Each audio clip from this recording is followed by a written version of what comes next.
लोग मेरा पुतला जलाने लगे कि आपने सीता माँ को इतना सुंदर कह दिया कि रावण उठा के ले गया। अब देखिए, बेरोजगार लोग कोई काम धाम करते तो अपनी तरक्की भी कर पाते, यही बेरोजगारी है, पुतला ही जलाओ।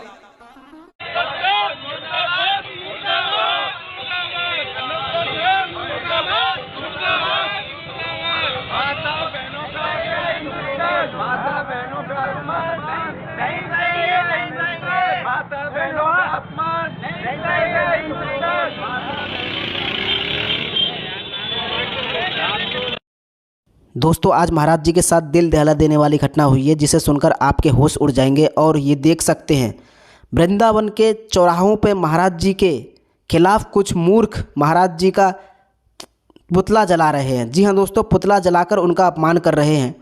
और ये मूर्ख ये कार्य क्यों कर रहे हैं, महाराज जी स्वयं अपने मुखों से बताते हैं। आप वीडियो में बने रहें, पूरा वीडियो देखिएगा। महाराज जी दंग रह गए इन मूर्खों के ये कार्य को देखकर। और ये मूर्ख लोग बहुत अधिक बेरोजगार हैं और इन्हें काम नहीं मिल रहा है, जिसके कारण घर बैठे बैठे इनको कोई काम नहीं मिला है। तो देख सकते हैं, किसी के सेवा कार्य को देखकर उससे जल रहे हैं। महाराज जी पूरे विश्व में विख्यात है और आज वृंदावन में बहुत ही अधिक सेवा कार्य कर रहे हैं, जिसके कारण इनके मन में बहुत अधिक जलन है। महाराज जी से बहुत अधिक ईर्षा भाव रखते हैं, क्योंकि महाराज जी पूरे विश्व में विख्यात होते जा रहे हैं।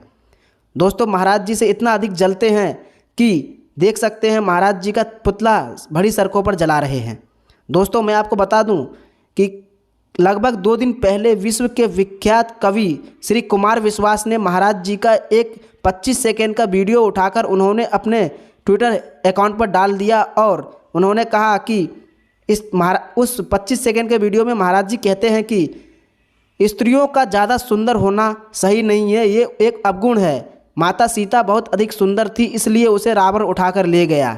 ये बात महाराज जी ने कहा है उस 25 सेकेंड के वीडियो में, जिसके कारण ये मूर्ख लोग देख सकते हैं महाराज जी का पुतला जलाकर उनका अपमान कर रहे हैं।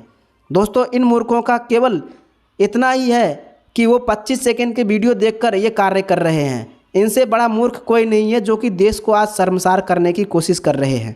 दोस्तों, महाराज जी ने उस कवि को भी बहुत बड़ा मुंह तोड़ जवाब दिया है। इस वीडियो में बने रहें।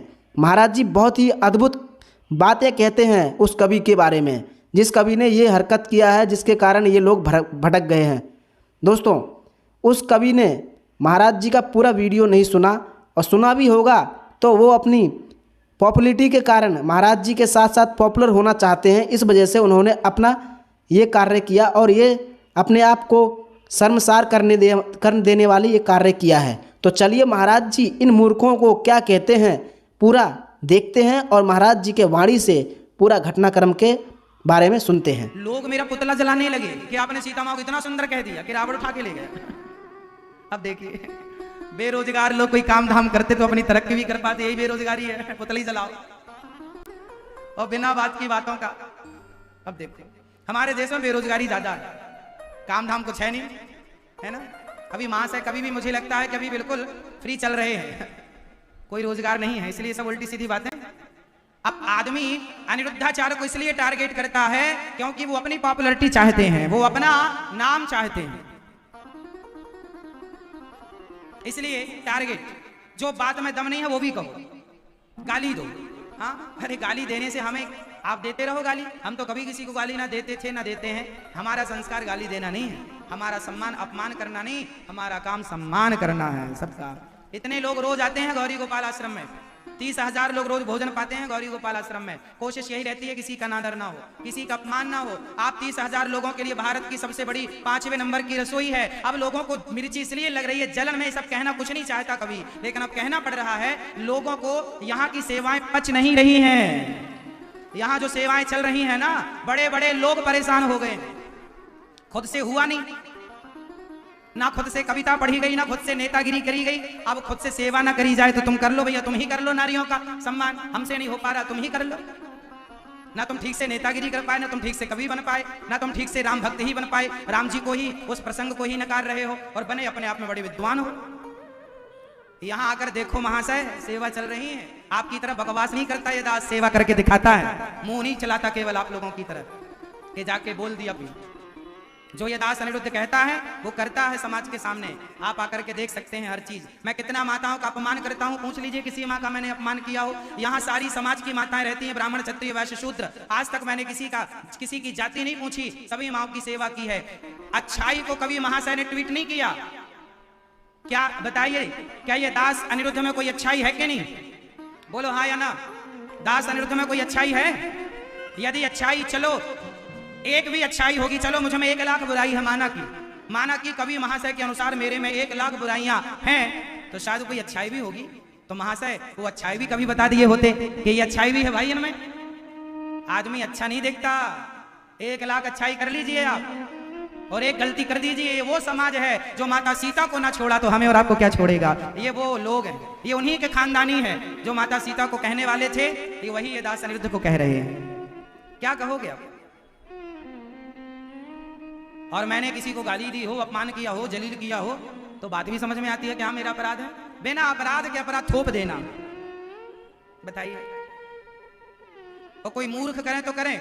अच्छा, जो वीडियो कभी महाशय ने डाली उसमें कमेंट मैंने पढ़ा, विद्वान लोग भी कमेंट में मुझे गालियां लिख रहे हैं।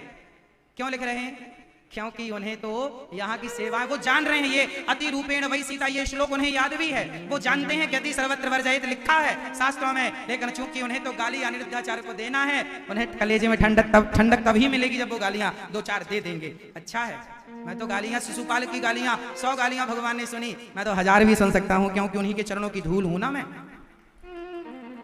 इसलिए मेरी आदत हो गई है गालियां लोगों का देना काम है, मेरा सुनना काम है। मैं सेवा करता हूं, मैं कहीं जाता आता कम हूं, सेवा ज्यादा करता हूं। आप लोग सेवा देखने वृंदावन आते हैं तो लोगों को पच नहीं रहा है। ऊंच निवास नीच करतूती, देख न सकहीं पराई विभूति, तुलसीदास जी ने क्यों लिखा है? गलती यदि मैंने किसी व्यक्ति विशेष का अपमान किया होता, किसी का नाम लेके गालियां दी होती, तो बात समझ में भी आती है कि मैंने मर्यादा का उल्लंघन कर दिया। अब मैं कथा सुना रहा हूं कि भाई अति सुंदर थी माता सीता, इसलिए रावण हरण करता है। अति सुंदर थी माता द्रौपदी, इसलिए उनका चीर हरण होता है। बताइए जी, क्या ये बात गलत है? क्या माता द्रौपदी और माता सीता अति सुंदर नहीं थी? आपको आगे पीछे का भी विषय तो सुनना पड़ेगा ना, तब तो अर्थ निकलेगा उसका कि ये बात के संदर्भ में कही गई है। क्यों भैया, सही है? आप जरा सा सुन के तो अर्थ नहीं लगा सकते, इसलिए समझना पड़ता है शास्त्रों को। पीएचडी कर लेने से शास्त्र का ज्ञान नहीं होता। शास्त्रों का ज्ञान तब होता है जब गुरु चरणों में बैठ करके शास्त्रों को समझा जाए, पढ़ा जाए, सीखा जाए, तब। आप तो सारी जिंदगी में एक पीएचडी करते हैं मेरी माँ, हमें तो हर बात में पीएचडी करनी पड़ती है। हर बात में पीएचडी, रोज पीएचडी करनी पड़ती है। संभाल के बोलना पड़ता है कि कहीं ये बात किसी को बुरी ना लग जाए। भारत में इतने लोग हैं, इतने धर्म के लोग हैं, सब लोग सुनते हैं कथा, है ना। फिर भी मैं अपने सनातन धर्म में कोई जो मुझे उचित लगता है, सनातन धर्म के लिए जो बोलना है वो मैं बोलता हूं। हमारा धर्म सबसे श्रेष्ठ था, सबसे श्रेष्ठ है, सबसे श्रेष्ठ रहेगा। और हमारे धर्म में जो बातें लिखी गई हैं वो शास्त्रोक्त है। मैंने जितनी बातें आज तक कही हैं, एक भी बात आप प्रमाणित नहीं। विद्वानों के द्वारा मुझे डांट दिया जाए अलग विषय है, लेकिन मैंने हर बात का सबूत दिया है समाज को कि जो मैंने कहा उसका ये सबूत लीजिए। अभी कुछ दिन पहले राधा नाम पर विवाद छिड़ गया था, तो स्वामी श्री कृपात्री जी ने जो बात मैंने कही उसका समर्थन कृपात्री जी कर रहे हैं। अब बताइए, जब स्वामी कृपात्री जी जो धर्म धुरंधर हैं, उनकी बात कौन काट सकता है? अब कोई को ज्ञान ना हो, आप शास्त्र ना पढ़ें, आप शास्त्र ना समझें, तो उसका ठेका हमने थोड़ी लिया। आपको शास्त्रों का ज्ञान नहीं है।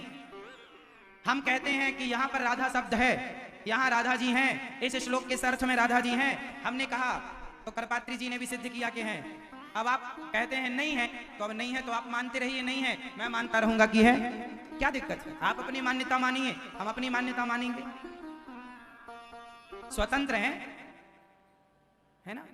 इसलिए अर्थ का अनर्थ नहीं करना चाहिए।